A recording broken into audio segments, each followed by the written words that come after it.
Warm by Robert Sheckley. Anders lay on his bed, fully dressed except for his shoes and black bow tie, contemplating, with a certain uneasiness, the evening before him. In 20 minutes he would pick up Judy at her apartment, and that was the uneasy part of it. He had realized, only seconds ago, that he was in love with her. Well, he'd tell her. The evening would be memorable. He would propose, there would be kisses, and the seal of acceptance would, figuratively speaking, be stamped across his forehead. Not too pleasant an outlook, he decided. It really would be much more comfortable not to be in love. What had done it? A look, a touch, a thought? It didn't take much, he knew, and stretched his arms for a thorough yawn. "Help me," a voice said. His muscles spasmed, cutting off the yawn in mid-moment. He sat upright on the bed, then grinned and lay back again. "You must help me," the voice insisted. Anders sat up, reached for a polished shoe and fitted it on, giving his full attention to the tying of the laces. "Can you hear me?" the voice asked. "You can, can't you?" That did it. "Yes, I can hear you," Anders said, still in a high good humor. "Don't tell me you're my guilty subconscious, attacking me for a childhood trauma I never bothered to resolve. I suppose you want me to join a monastery." "I don't know what you're talking about," the voice said. "I'm no one's subconscious. I'm me. Will you help me?" Anders believed in voices as much as anyone. That is, he didn't believe in them at all, until he heard them. Swiftly he catalogued the possibilities. Schizophrenia was the best answer, of course, and one in which his colleagues would concur. But Anders had a lamentable confidence in his own sanity. In which case... "Who are you?" he asked. "I don't know," the voice answered. Anders realized that the voice was speaking within his own mind. Very suspicious. "You don't know who you are," Anders stated. "Very well. Where are you?" "I don't know that either." The voice paused and went on. "Look, I know how ridiculous this must sound. Believe me, I'm in some sort of limbo. I don't know how I got here or who I am, but I want desperately to get out. Will you help me?" Still fighting the idea of a voice speaking within his head, Anders knew that his next decision was vital. He had to accept or reject his own sanity. He accepted it. "All right," Anders said, lacing the other shoe. "I'll grant that you're a person in trouble, and that you're in some sort of telepathic contact with me. Is there anything else you can tell me?" "I'm afraid not," the voice said with infinite sadness.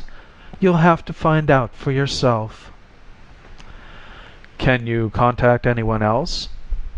"No." "Then how can you talk with me?" "I don't know."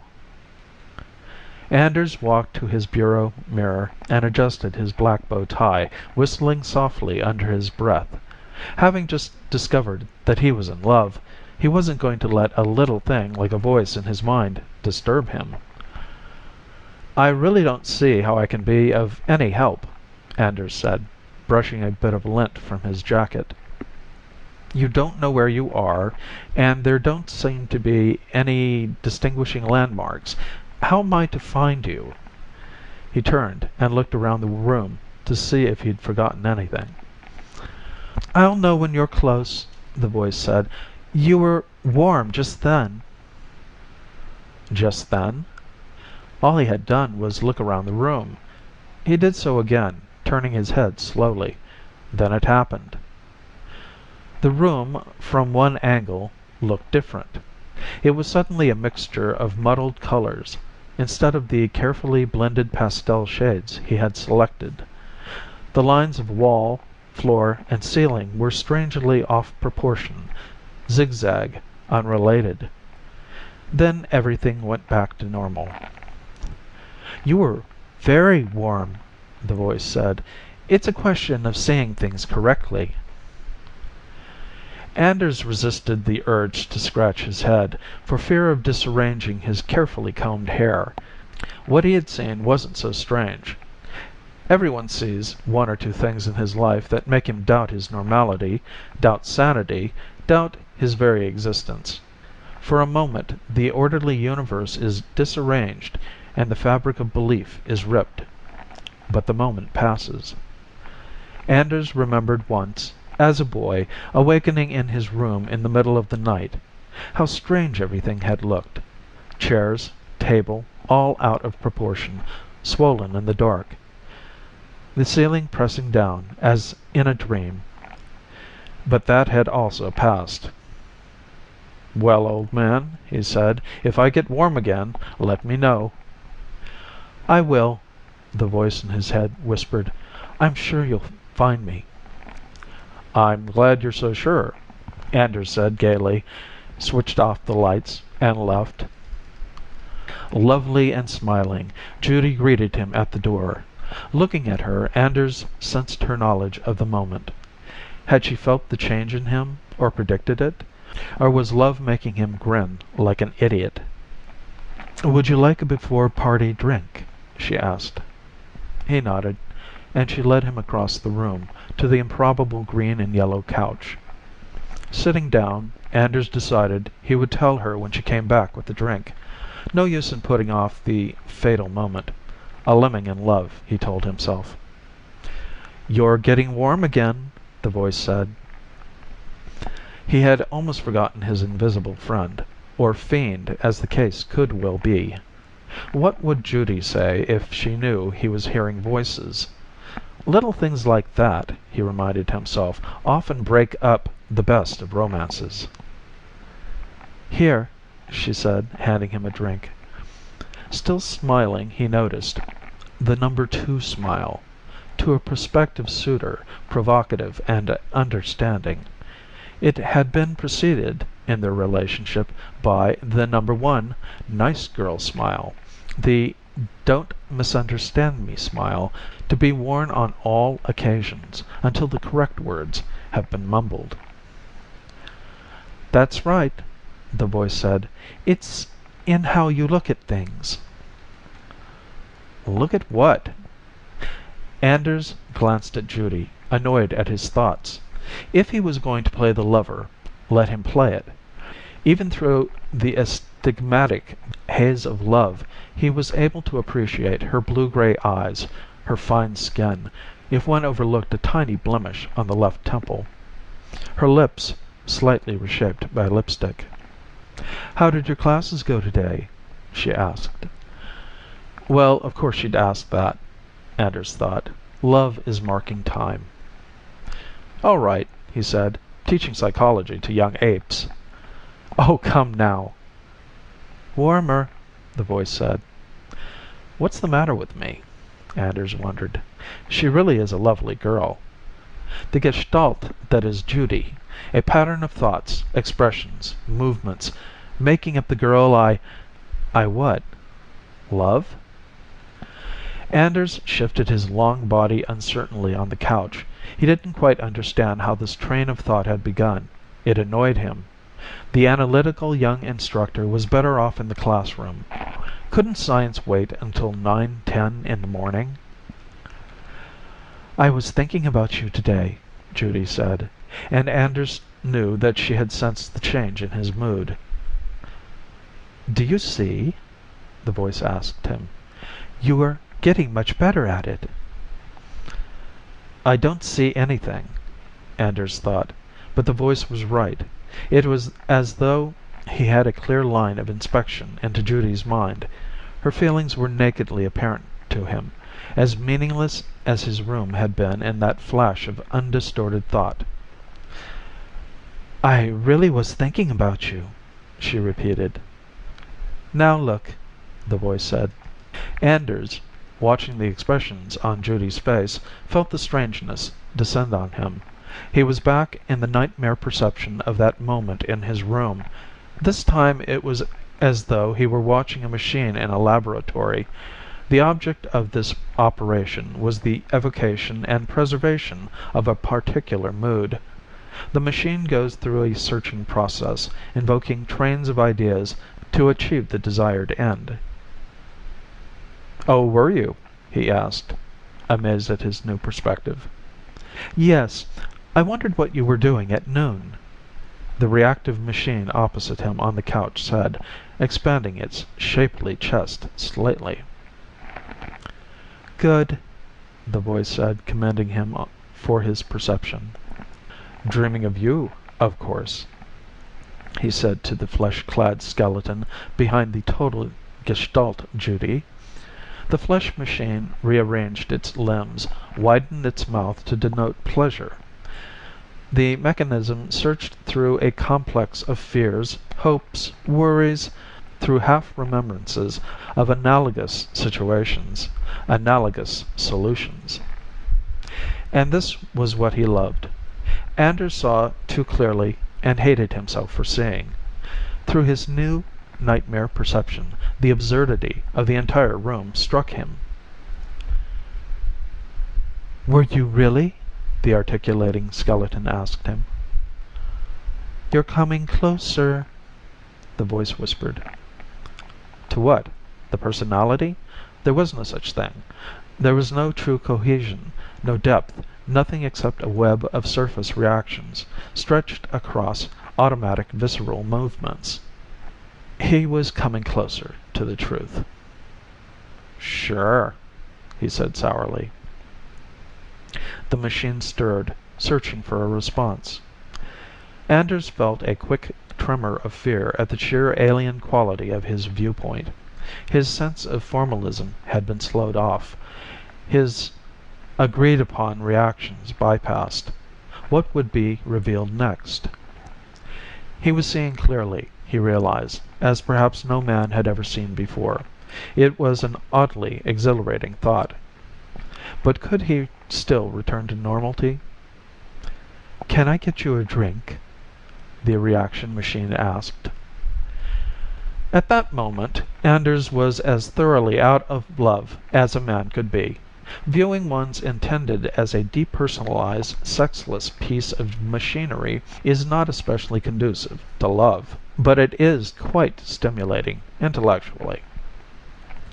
Anders didn't want normality. A curtain was being raised, and he wanted to see behind it. What was it some Russian scientist, Ouspensky, wasn't it, had said? "Think in other categories."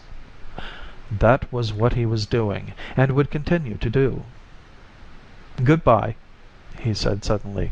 The machine watched him, open-mouthed, as he walked out the door. Delayed circuit reactions kept it silent until it heard the elevator door close.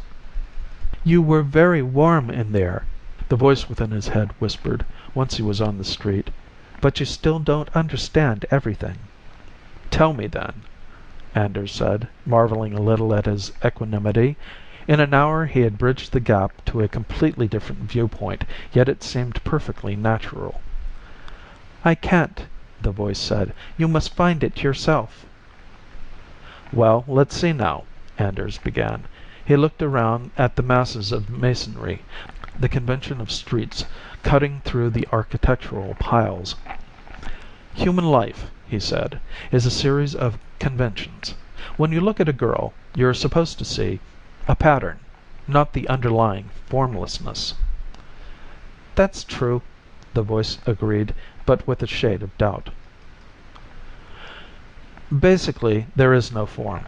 Man produces gestalts and cuts form out of the plethora of nothingness. It's like looking at a set of lines and saying that they represent a figure. We look at a mass of material, extract it from the background, and say it's a man. But in truth, there is no such thing. There are only the humanizing features that we, myopically, attach to it. Matter is conjoined, a matter of viewpoint." "You're not seeing it now," said the voice. "Damn it," Anders said. He was certain that he was on the track of something big, perhaps something ultimate. Everyone's had the experience. At some time in his life, Everyone looks at a familiar object and can't make any sense out of it. Momentarily, the gestalt fails, but the true moment of sight passes. The mind reverts to the superimposed pattern. Normalcy continues. The voice was silent. Anders walked on through the gestalt city. There's something else, isn't there? Anders asked. Yes. What could that be? He asked himself. Through clearing eyes, Anders looked at the formality he had called his world. He wondered momentarily if he would have come to this if the voice hadn't guided him. Yes, he decided after a few moments, it was inevitable. But who was the voice, and what had he left out? Let's see what a party looks like now, he said to the voice. The party was a masquerade. The guests were all wearing their faces. To Anders, their motives, individually and collectively, were painfully apparent. Then his vision began to clear further. He saw that the people weren't truly individual. They were discontinuous lumps of flesh sharing a common vocabulary, yet not even truly discontinuous. The lumps of flesh were part of the decoration of the room and almost indistinguishable from it. They were one with the lights, which lent their tiny vision. They were joined to the sounds they made, a few feeble tones out of the great possibility of sound. They blended into the walls. The kaleidoscopic view came so fast that Anders had trouble sorting his new impressions. He knew now that these people existed only as patterns, on the same basis as the sounds they made and the things they thought they saw. Gestalts sifted out of the vast, unbearable real world. Where's Judy? A discontinuous lump of flesh asked him. This particular lump possessed enough nervous mannerisms to convince the other lumps of his reality. He wore a loud tie as further evidence. She's sick, Anders said. The flesh quivered into an instant sympathy. Lines of formal mirth shifted to formal woe. Hope it isn't anything serious, the vocal flesh remarked. You're warmer, the voice said to Anders. Anders looked at the object in front of him. She hasn't long to live, he stated. The flesh quivered. Stomach and intestines contracted in sympathetic fear. Eyes distended, mouth quivered. The loud tie remained the same. My God, you don't mean it! What are you? Anders asked quietly. What do you mean? The indignant flesh attached to the tie demanded. Serene within its reality, it gaped at Anders. Its mouth twitched, undeniable proof that it was real and sufficient. You're drunk, it sneered. Anders laughed and left the party. There is still something you don't know, the voice said, but you were hot. I could feel you near me. What are you? Anders asked again. I don't know, the voice admitted. I am a person. I am I. I am trapped. So are we all, Anders said. He walked on asphalt, surrounded by heaps of concrete, silicates, aluminum, and iron alloys. Shapeless, meaningless heaps that made up the Gestalt city. And then there were the imaginary lines of demarcation dividing city from city, the artificial boundaries of water and land. All ridiculous. Give me a dime for some coffee, mister? Something asked, a thing indistinguishable from any other thing. Old Bishop Berkeley would give a non-existent dime to your non-existent presence, Anders said gaily. I'm in a really bad way, the voice whined. And Anders perceived that it was no more than a series of modulated vibrations.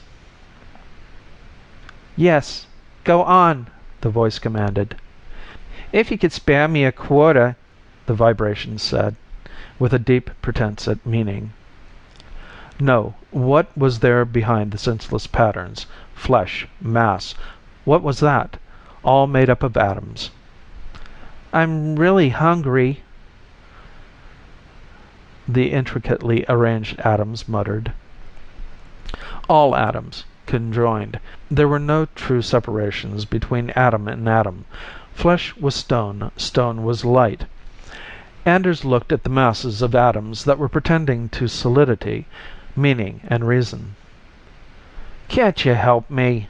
A clump of atoms asked.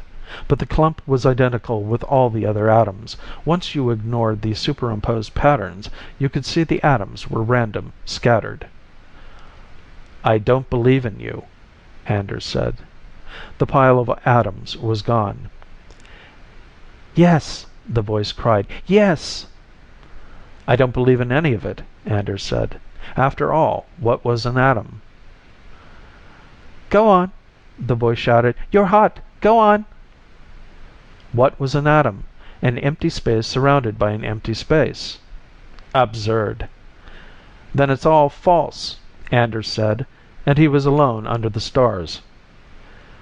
That's right, the voice within his head screamed. Nothing! But stars, Anders thought. How can one believe? The stars disappeared. Anders was in a gray nothingness, a void. There was nothing around him except shapeless gray. Where was the voice? Gone. Anders perceived the delusion behind the grayness, and then there was nothing at all. Complete nothingness, and himself within it. Where was he? What did it mean? Anders' mind tried to add it up.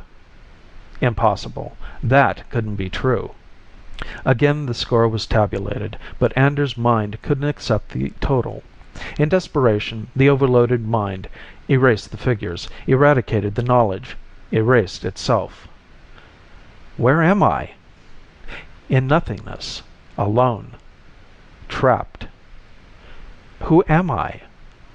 A voice. The voice of Anders searched the nothingness, shouted, Is there anyone here? No answer. But there was someone. All directions were the same. Yet moving along one he could make contact with someone. The voice of Anders reached back to someone who could save him, perhaps. Save me, the voice said to Anders, lying fully dressed on his bed, except for his shoes and black bow tie. End of Warm by Robert Sheckley.